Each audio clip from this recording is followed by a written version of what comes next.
Major General Roger Elliott was one of the earliest British governors of Gibraltar. His nephew George Augustus Eliott also became a noted governor and defender of Gibraltar. Roger Elliott was born, possibly in London but more probably in the English colony of Tangier in Morocco, to George Eliot and his wife Catherine.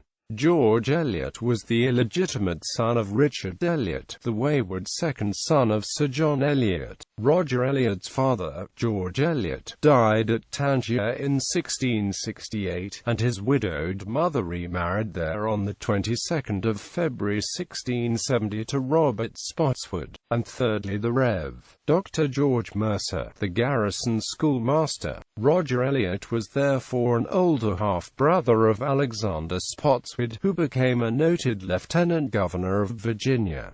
Military career. By 1680, Roger was an ensign in the Tangier Regiment of Foot, and was wounded on the 27th of October fighting the local Moors. In 1681, he was suspended by Colonel Percy Kirk for duelling with Ensign Bartholomew Pitts, later being cashiered for this offence. He was sent back to England in 1682 with a letter begging for his readmission into His Majesty's service, and he was reinstated as an ensign in his old company on the 8th of March 1683.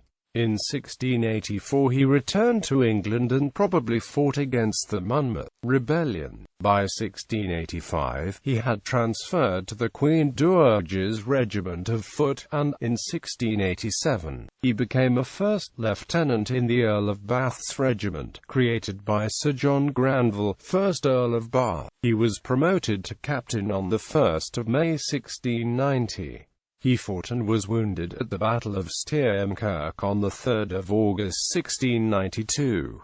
On the 21st of December of that year, he was promoted to major in the same regiment, and, on the 1st of January 1696, promoted to lieutenant colonel of Sir Bevil Granville's regiment of foot. In 1702, on campaign with the Duke of Marlborough, he was shot through the body at the defensive Tongres in Belgium. He reputedly took on the entire French army with only 2 regiments, before surrendering. On the 5th of March 1704, he raised his own regiment, Colonel Elliott's regiment of foot.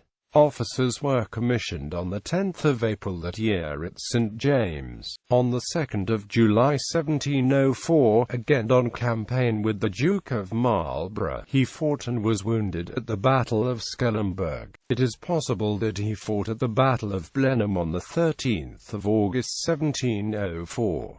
However, he certainly did not lead the cavalry at this battle, as has been maintained by other biographies. This was led by General Sir John Salamander Cutts. Gibraltar. In March 1705, Colonel Elliott's regiment of foot embarked for Spain and served at Gibraltar, which was declared a free port in 1706.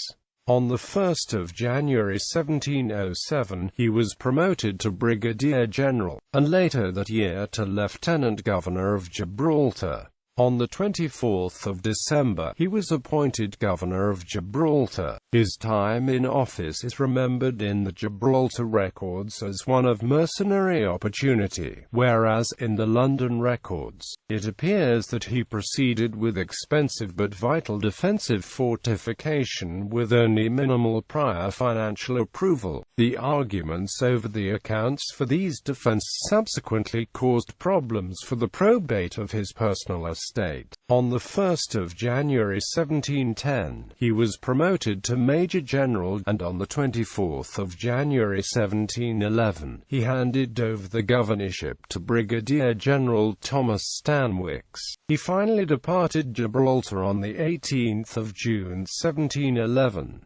Return to England. Having returned to England, he married, settled, leased Byfield House in Church Road, Barnes, Surrey, and had a small family. However, he never fully recovered from his wounds and died relatively early. Family. Mary Elliot, who married Garret Fitzmaurice in Ireland, claimed to be a natural daughter of Roger Elliott. On the 4th of March 1712 at St. Peter's Church, Cornhill, Roger married Charlotte Elliott, the daughter of William the Laceman Elliott of Brew and Wells, a rich London merchant. They had 2 children, Granville Elliott, Catherine Elliott, who married firstly c. 1735 to Charles Boyle, and secondly, in 1742, to the very Rev. Robert Bligh, the Dean of Elphin and a younger brother of the 1st Earl of Darnley. Roger Elliott never fully recovered from his various wounds and died at Byfield on 16 May 1714. He was buried the 21st of May in the cemetery of St. Mary the Virgin, Barnes. His will was probated on 16 November 1714, but his estate took years to resolve because of the difficulties mentioned. The eventual resolution was mostly thanks to the involvement of his father-in-law, William the Laceman Elliott, who sought to expedite his daughter's remarriage to Captain Thomas Burrows.